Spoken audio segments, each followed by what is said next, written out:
ಇನ್ನು ಮ್ಯಾಟ್ರಿಮೋನಿಯಲ್ಲಿ ಸಿಕ್ಕಂತ ಗೆಳೆಯ ಗೆಳತಿಗೆ ವಂಚನೆ ಮಾಡಿದ್ದಾನೆ. ಮದುವೆಯಾಗುವುದಾಗಿ ನಂಬಿಸಿ ಯುವತಿಯಿಂದ 60 ಲಕ್ಷ ಪೀಕಿದ್ದಾನೆ. ಯುವತಿಯಿಂದ ಹಣ ಪಡೆದು ಕ್ಯಾಸಿನೋದಲ್ಲಿ ಕಳೆದಿದ್ದ ಈ ಭೂಪ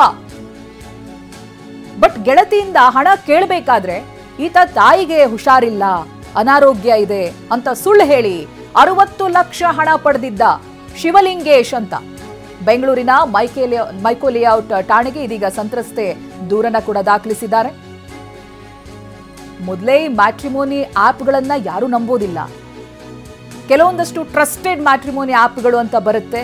ಇಂಥದ್ರಲ್ಲಿ ಪರಿಚಯ ಆಗಿರುವಂತ ಒಬ್ಬ ಗೆಳೆಯ ಯುವತಿಗೆ ಮೋಸ ಮಾಡಿದ್ದಾನೆ. ಮದುವೆ ಆಗ್ತೀನಿ ಅಂತ ನಂಬಿಸಿ ಒಂದೆರಡಲ್ಲ 60 ಲಕ್ಷ ಹಣ ತಗೊಂಡಿದ್ದಾನೆ.